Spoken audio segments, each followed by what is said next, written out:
What I really should do is go get my shorts and put them on so I can really give the show. Mary, Danielle, Lisa, Grace, Tor and Emma. I don't know who anybody else is. Hand the crowd here a minute.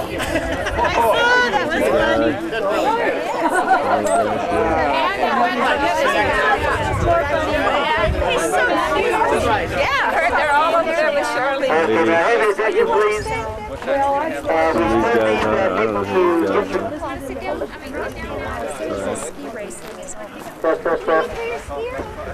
Okay.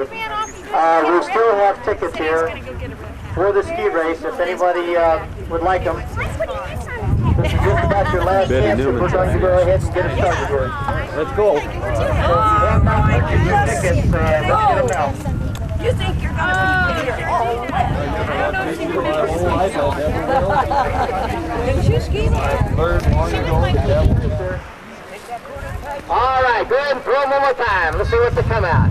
Number 2 and number 5. Number 2 and number 5 have advanced. Georgine's way in the lead.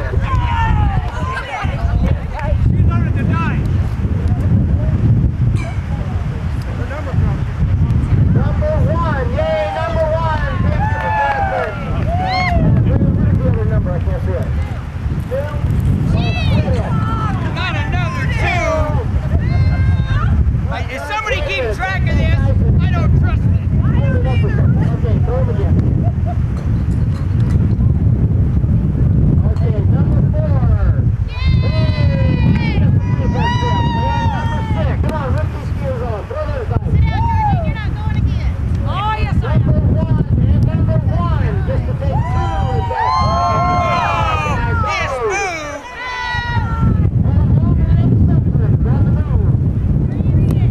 Number 3. All Take a right. sip and number 6. All right, Andy's coming on down the road there. Hang on. Just throw 1.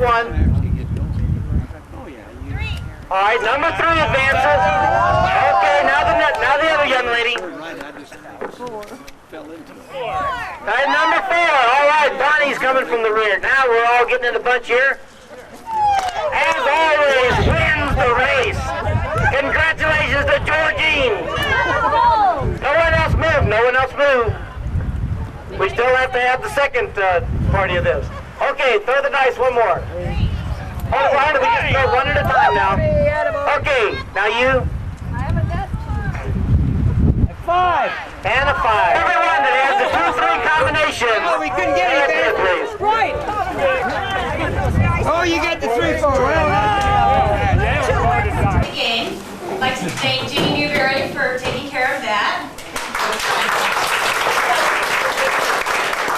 I don't know that any of us expected anybody else to win but Georgine. Is Georgine inside? No? There she is. You go away, you come back, and you're still...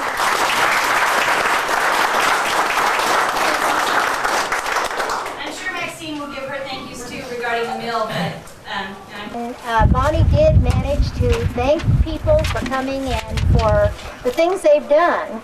And I do want to say that Bonnie did the invitations, and Bill did the food, and Ginny did the fun and games, and Don was in charge of the memorial, and Lou Forbes, is Lou here? Right here. Okay, Lou was unbelievably great in cooperating with us and moving the stone, finding the stone, moving the stone, and we just really thank you, Lou. And Doris, Andy, and Adrian, and Ali were all part of the committee, and I want to thank them. And then I'd like to introduce to you Bob White and his family. They're right here, the man with the hat on and the blue shirt. And Bob is the one that did the actual plaque for us. And you're going to be properly impressed when you see it. There are a few people who couldn't come today. And I wanted to tell you that I had a lovely letter from Jesse and Gary Lablin. You old-time skiers remember them. And he said, our grandson is graduating from Whittier College on May 23rd. And we would have been so happy to come and see our old friends. Give Opal a hug for us and say hello to all our old friends. And maybe some other time we'll get together. I also had a nice letter from Ruth and Frank Shirley, and they had a previous commitment, and they sent their love to everybody and to Opal, and said that they would have enjoyed attending, but unfortunately they couldn't come to the party. And Wilfred was along with us, and then Don and Doris Bennett. And the reason I'm going to diverge a minute here, Don and Doris Bennett, who went along, wound up moving to Sun Valley, and he became the star watercolor painter up there, and lived there for years, and his paintings are all over the lodge at Sun Valley. If you ever get up there, take a look at his paintings. Why, he was up there and lived in Sun Valley, and this was a reason, Wilfred was the reason I got to meet them. And he's added so many great people to my life that he's been really a remarkable person. But on this trip, I made a bad decision, and I got told about it by everybody there. I was looking for a heater for my car because, I never was in Bakersfield at that time. We didn't have heaters in cars. And but then I made a decision. I said, I'd rather have a camera. And so I headed for Sun Valley without a heater. And Wilfred sat in the middle with a great big burly overcoat, and I think that's the only time in my life that I ever heard him complain about anything at all. But I used his pet saying on him. I said, "Oh, Wilfred, if you were feeling any better, you couldn't stand us." So that was a marvelous trip we had up there. And then I relate to one other great time that I had with Wilfred going into Pear Lake. And whenever Wilfred went to Pear Lake, he always was up front. I mean, I don't care how fast you could run or how fast you could walk, except when Andy came along. Once in a while, Andy would outbeat him. But I tell you, until Andy came along, he was the first man up the hill. And the first time I got into Pear Lake, why, here was this guy sitting up on the balcony. He'd just been out having a snow bath, and we had 3 or 4 girls with us, including Marty. And he was absolutely stark naked, and this was our first introduction to Francis Whitaker, and he became a lifelong friend. I've seen many times with Ale and Aspen with him. And the type of person Wilfred was, we'd all get tired out about the second run or second climb up the big pole there, and he'd always take one more run than anybody else in the group. And one night we were on another trip, we were in there at Pear Lake, and there was 10 of us that's all the cabin held comfortably. And some of the party came in, and that made about 16, and boy, it got too close for him, and he went out and dug himself a snow cave, and he slept in the snow that night. So you would have nothing to do with that group of people. But I'm going to close this with saying, the last time I skied with Wilfred, I moved to Lake Tahoe, and I tried to get rid of it. And you all know that for the last 2 years,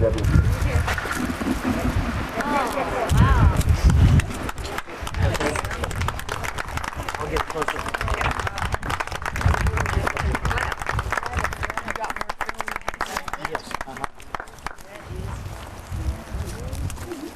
I want you to read what it said.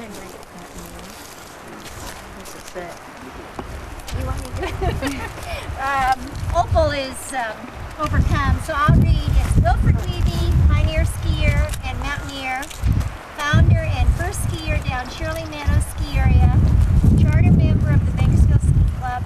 It's hitting me. Admired by all who knew him. His motto, there is no bad skiing. And it's Bakersfield Ski Club, dedicated May 1992. We hope you like it.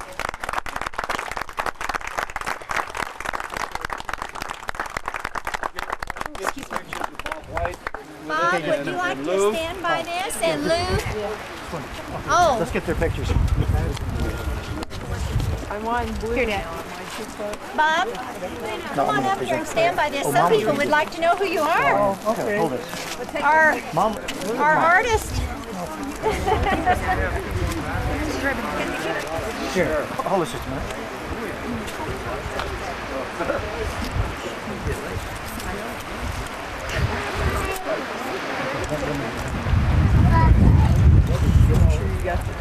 More on this side.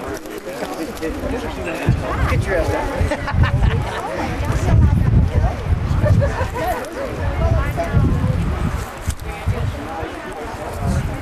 This is the crew that actually put the thing together. Mostly Lou. Kenny, would you come here a minute? Where is Opal?